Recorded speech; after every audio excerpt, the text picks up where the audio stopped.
नमस्कार दोस्तों, आप सभी का स्वागत है एक बार। मैं आपके साथ आनंद यादव महोबा में मौजूद हूँ। महोबा से मैंने जो पिछली स्टोरी देखी आपने, वो आला वीर आला की देखी, कैसे आला चौक पर जा करके मैंने जो सारी चीज़ें थी, कैसे वहाँ पर मूर्ति बनी है और सारी चीज़ें मैं उनके बारे में बताई।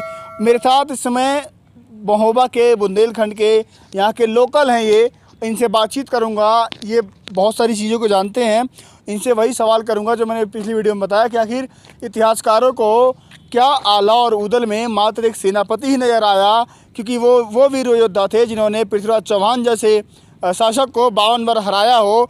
तो क्या इतिहास में उनका जगह केवल एज अ सेनापति ही बनता है? वीडियो में बने रहेगा लास्ट तक और वीडियो को शेयर करना मत भूलिएगा। चैनल आपका प्यार मांग रहा है। स्वागत है आपका। क्या लगता है कि वीर आला और उदल, क्या उनकी वीरता, उनका शौर्य, उनका पराक्रम मात्र एक सेनापति जैसे शब्द में सिमट कर रह जाएगा? बिल्कुल। सबसे पहले मैं शुरुआत करना चाहूँगा कि कहा कि लश्कर भी तुम्हारा, सरदार भी तुम्हारा, तुम झूठ को सच लिख दो, अखबार भी तुम्हारा, इस दौर के फरियादी जाएं तो जाएं कहाँ, हुकूमत भी तुम्हारी, दरबार भी तुम्हारा। अब जिस तरह से आपका सवाल जो है कि आला उदल जो है उनको सिर्फ एक सेनापति के तौर पर देखा जाना चाहिए, उनका जो इतिहास है, इतिहास क्यों आखिरकार इतिहासकारों ने उस इतिहास को दबाया, क्यों नहीं लिखा, तो मैं आपसे सिर्फ इतनी छोटी सी बात कहूँगा कि अगर आप बिल्ली से कहेंगे कि दूध की रखवाली करे तो बिल्ली दूध की रखवाली नहीं करेगी, दूध को बल्कि पी जाएगी। अगर आप इतिहासकारों से अपेक्षा करते हैं, मुझे बताइए इतिहासकार जो अगर आप मैं कहूँगा, आप कहेंगे जातिवादी हैं आप, मुझे बताइए किस जाति के इतिहासकार हैं? वो इतिहास में अगर लिखेंगे तो किस जाति की शौर्यगाथाएँ लिखेंगे, वीर गाथाएँ लिखेंगे?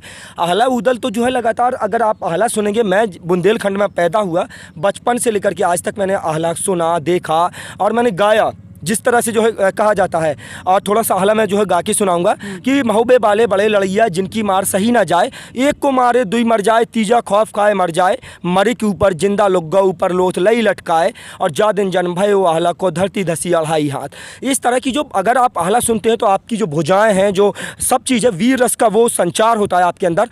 तो आला उदल के बारे में जो कहा गया है उनकी जाति को लेकर के मिथक है। इतिहासकार सारे जो है फॉरवर्ड जाति के सवर्ण थे और उन्होंने जो है आला उदल को इसी वजह से जो है नज़रअंदाज किया गया। उनको सिर्फ एक चंदेलकालीन राजा के परमाल के दरबार में दो वीर सेनापति आला और उदल, सिर्फ इतनी सी इतिहास गाथा नहीं थी, पूरा बुंदेलखंड उनकी शौर्यगाथाओं को जानता है। राजा परमाल को कोई नहीं जानता कि राजा परमाल कौन थे। एक एक बूढ़े और बुजुर्ग व्यक्ति से आप पूछिएगा, वो चाहे भले ही जिस जाति का हो, जिस धर्म का हो, भले ही जिस जाति धर्म का हो, लेकिन जब आप उससे आला उदल का जिक्र करेंगे तो बताएगा कि आला उदल को वो जानता है, आला उदल को सुन करके, आला सुन करके वो बड़ा हुआ है और आला उदल की बात करेगा, लेकिन राजा परमाल की बात नहीं करेगा। और जो है तमाम चीज़ों की, अब इतिहास की अगर दावों की बात करें, वादों की बात करें, तो इतिहासकारों ने जो लिखा है उसमें हालांकि बहुत दबाया गया है। हमारे यहाँ जो है मतलब कहा जाता है, जो ऐतिहासिक प्रमाण है, बनाफर जो मतलब उनको कहा गया है कि ओछी जात बनाफर आए। तो बनाफर जो है उत्तर प्रदेश और मध्य प्रदेश की साझा सीमा पर जो बुंदेलखंड बसा है, इस बुंदेलखंड में बनाफर जो है, बनाफर अहीरों के लिए जो वन में यानी कि जंगल में रहने वाले जो अहीर थे, यदवंशी थे, उनके लिए इस्तेमाल किया गया है। तो जाहिर सी बात है जो जाति का मिथक है वो टूट जाता है। लेकिन जो क्षत्रिय लोग हैं वो क्या करते हैं कि जो लड़ाकू कौम थी, जो लड़ने वाले व्यक्ति थे, उस हर व्यक्ति को इन्होंने कह दिया कि वो क्षत्रिय है।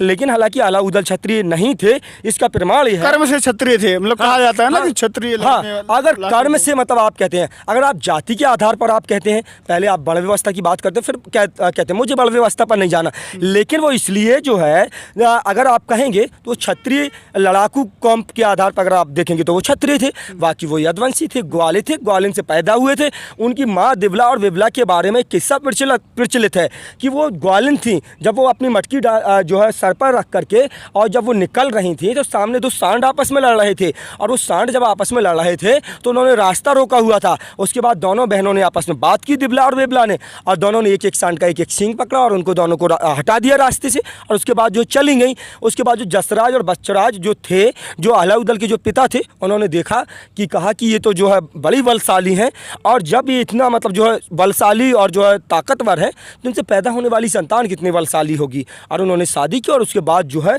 उनसे पैदा होने वाली वाले जो अलाउद्दीन थे, उनके पिता को माड़ोगढ़ की जो लड़ाई हुई, उसके बाद जो है उनको जो है मारा गया, और उसी के आक्रोश में उन्होंने जो माड़ोगढ़ के जो करिया थे उनसे लड़ाई लड़ी और उनको जो है मारा। ने बदला लिया, हाँ, सभी ने मिलकर उदल ने बदला लिया। और जिस तरह से अभी हाल ही में जो हालिया फिल्म आई है, फिल्मों को हमारे देश में आदर्श माना जाता है, फिल्मों को इतिहास बनाया जाता है। जो फिल्मी एक्टर हैं वो इतिहासकार बने हुए।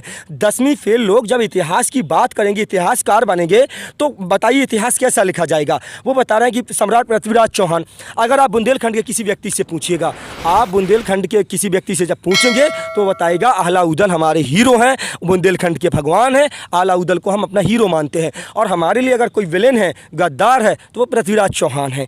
और हमारे वीर अलाउद्दीन, बुंदेलखंड के 2 वीर योद्धाओं, यदुवंशी योद्धाओं, अलाउद्दीन ने युद्ध के मैदान में 52 बार सम्राट पृथ्वीराज चौहान, जिसके नाम पर फिल्म बनी है, उसको 52 बार युद्ध के मैदान में धूल चटाई है। फिल्म में तो कोई जिक्र है ही नहीं ऐसा कुछ। नहीं, वही तो हम लोग आक्रोशित हैं, गुस्से में हैं हम लोग। हम बुंदेले जो हैं, जो जिस तरह से बुंदेलों के बारे में लिखा गया है कि बुंदेलों हर बोले के मुख, हमने सुनी कहानी थी, खूब लड़ी मर्दानी, झांसी वाली रानी थी। चाहे वो झांसी वाली रानी हो या जो कहा है कि जिस तरह से हमारा जो बुंदेलखंड का जिक्र किया जाता है, वीरों की धरती, वीरों का जो है पराक्रम के लिए जाना जाता है बुंदेलखंड। हम लोग नाराज हैं, गुस्से में हैं कि जिस जो है जो हमारे जो अलाउद्दीन थे, जो पराक्रमी योद्धा थे, उन्होंने युद्ध के मैदान में जिस मतलब जो है राजा को 52 बार धूल चटाई हो। गुरु गोरखनाथ की एक बार तो ऐसा हुआ कि जब उदल की जो है मृत्यु हो गई, उदल को जो मार दिया इनकी सेना ने, उसके बाद आला जो है आक्रोशित हो गए। आला की तलवार की जो है जो खनक थी वो पूरे विश्व में मतलब जो है गूंज गई, और आला ने जो है इतना जो है वो किया कि इनकी सेना पर जो है तांडव बन करके कूद गए। और उसके बाद गुरु गोरखनाथ आए और उन्होंने जो है क्षमादान कहा, और उसके बाद जो है पृथ्वीराज चौहान को जो क्षमादान मिला, अभयदान, जीवन दान दिया गया जो है पृथ्वीराज चौहान को। लेकिन उसमें कोई जिक्र नहीं है। आप बताते हैं कि मोहम्मद गौरी और पृथ्वीराज चौहान की आप लड़ाई दिखाते हैं। चंद्रबरदाई ने जो मतलब कहा है, आप कहते हैं शब्दवेदी बाण मार दिया, कहा कि 4 बास 24 गज अंगुल अष्ट प्रमाण, ताऊ पर सुल्तान है मच्चू को चौहान। आप बताते हैं उस इतिहास को, लेकिन इस इतिहास को आप भूल जाते हैं। आप अलाउद्दीन का इतिहास दबा देते हैं।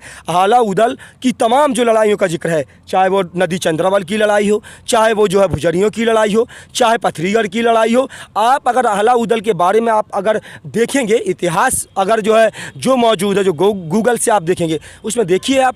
लेकिन इतिहासकारों ने जो है पूरी तरह से अलाउद्दीन को दबाया गया। मैं बार बार कहता हूँ, आप बनाइए फिल्म, अलाउद्दीन के बारे में बनाइए फिल्म, दिखाइए किस तरह से पृथ्वीराज चौहान को 52 बार युद्ध के मैदान में धूल चटाने वाले योद्धाओं के ऊपर फिल्म बनाइए। आपकी हिम्मत नहीं है, आप फिल्म नहीं बनाएंगे। यही जातिवाद है भारत के अंदर, यही जातिवाद है जो लगातार जो है चल रहा है। हमारे लोगों का जो हमारे जो पिछड़े वर्ग के जो लोग थे, जो आदिवासी, जो दलित थे, उनके इतिहास को दबाया गया है। तमाम लोगों के इतिहास को दबाया गया है।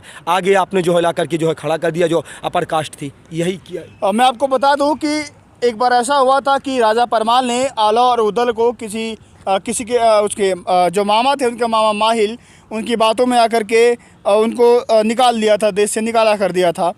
उसके बाद पृथ्वीराज चौहान जो दिल्ली में बैठे थे, उनको मौका लगा, क्योंकि अपनी वो हार का बदला लेना चाहते थे, उनको मौका लगा कि आला और उदल, जब उनको पता लगा कि आला और उदल यहाँ पर चंदेल राज में नहीं है, बाहर है, तो उनको अच्छा लगा कि इस बार अच्छा मौका है, मैं हरा करके इनको, चंदेल वालों को और चंदेल राज पर अपना राज स्थापित कर सकता हूँ। लेकिन जैसे ही ये बात आला उदल को पता लगी, वो दोबारा लौटे और उन्होंने एक बार फिर से पृथ्वीराज चौहान को धूल चटाई। तो सोच सकते हैं कि राजा परमाल भी अकेले युद्ध नहीं लड़ सकते थे आला और उदल के बिना।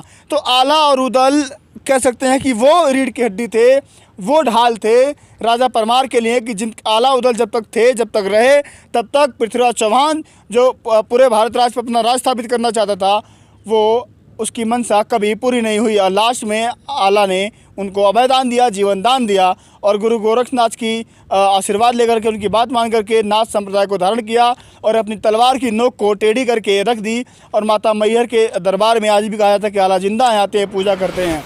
तो सारी बातें जो बातें हैं मैं बताऊंगा, लेकिन सवाल मेरा फिर वही है कि आखिर इतिहास में इन 2 वीर महापुरुषों को मात्र सेनापति बताकर क्यों रखा गया? इस सवाल मैं बार बार पूछता रहूँगा, और आने वाले समय में मैं सारी चीज़ें आप लोगों को बताता रहूँगा।